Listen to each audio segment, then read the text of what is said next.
Hey everybody, it's Amy Head at New Perspectives for Life in Marietta, Georgia. It is time for our micro-minute strategy to help our mental health, our mindset, our perspective, our success, all kinds of things. We are doing these micro-minute strategy videos every single day for the entire year this year. So today is day 9, and our strategy today is going to focus on resetting something very important in our lives. The whole month of January, since we're kind of into resolutions and resetting for a new year, is all going to focus on resetting something. And today we're going to look at resetting our mindset around a part of our self-talk. This is something that we'll revisit at different times throughout the year, I'm sure, because it's so important.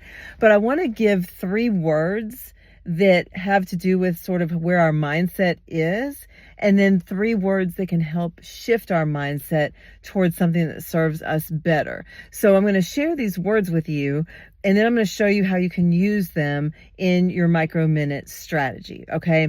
So we want to think about the brain and what the brain knows. The brain only knows what it has been given to know, and it really only knows what it knows because of pattern thinking or repetition over time. So you can think about this like you'll meet somebody new, you might shake their hand, you might give them a hug, they'll tell you their name, and 25 seconds later, you cannot for the life of you remember their name, and you feel so bad. You literally just heard it.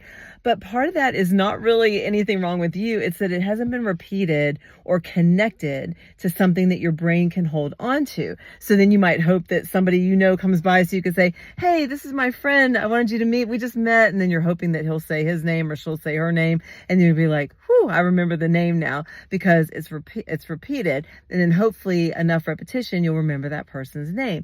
The brain only knows what it knows through repetition. Why is this important, and how is this going to affect our micro-minute for our mental health?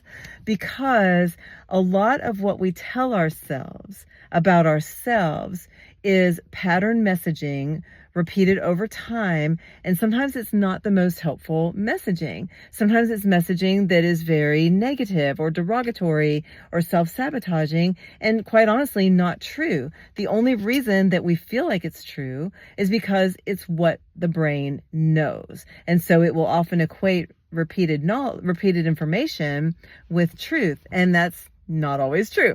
So I want you to think about this, okay? If there's something that you want to do, something you want to accomplish, something you want to try and to become successful at, a new level you want to go to personally or professionally, you might think about doing that or trying it or whatever, but you might have these messages creep in that sort of go back to this messaging of, why would I try that? I haven't been successful at that before, or I could never do that, or I could never make that happen. And all these negative messages don't really serve us well. So when we get in a negative message loop, that will often keep us stuck. It can form some burnout for us because we don't really feel like we can move past it, and we just can get frustrated.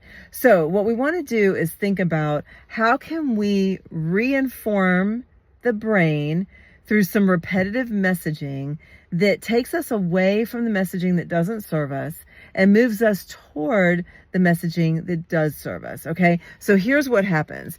You feel like you want to do something, or you feel like you got to do something, or you should do something, and it's not happening. We tend to default to the past where our messages were, we can't do this, we're not good at this, I can't handle this.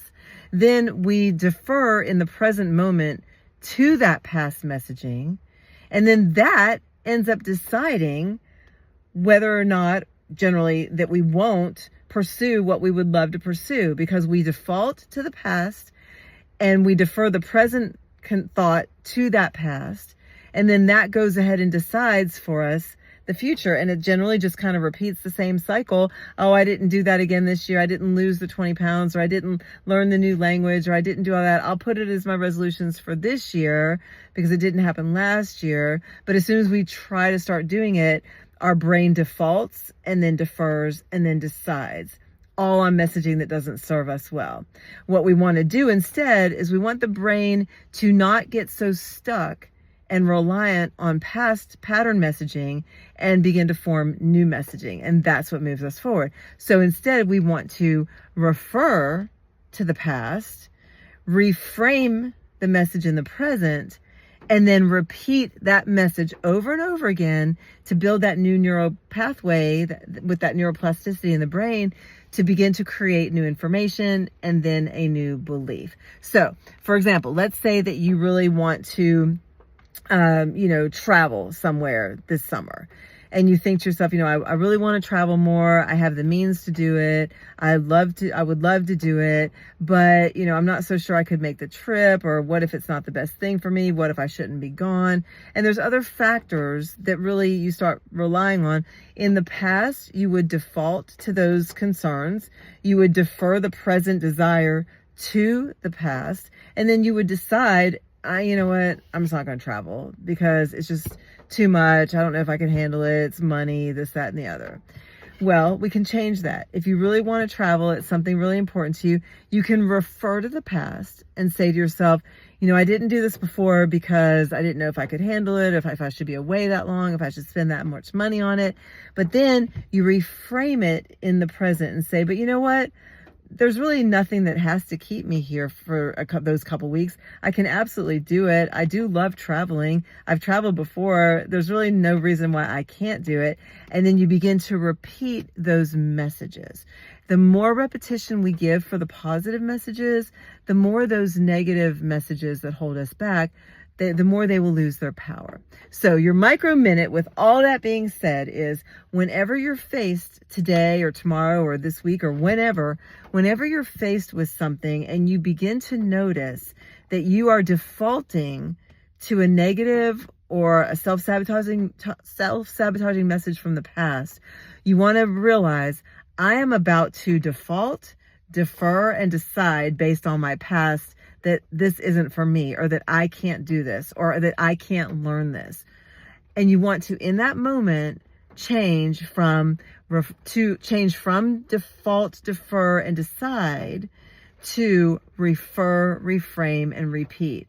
I'm going to refer to that, but I'm going to reframe it because I deserve this, or I can do this, or I can learn this, or this would be good for me. And I'm going to repeat that messaging. So you can do that literally in 1 minute. You can think to yourself, I feel myself deciding that this isn't going to happen because of what's happened before, because I'm deferring to my default, which is no, or I can't do it.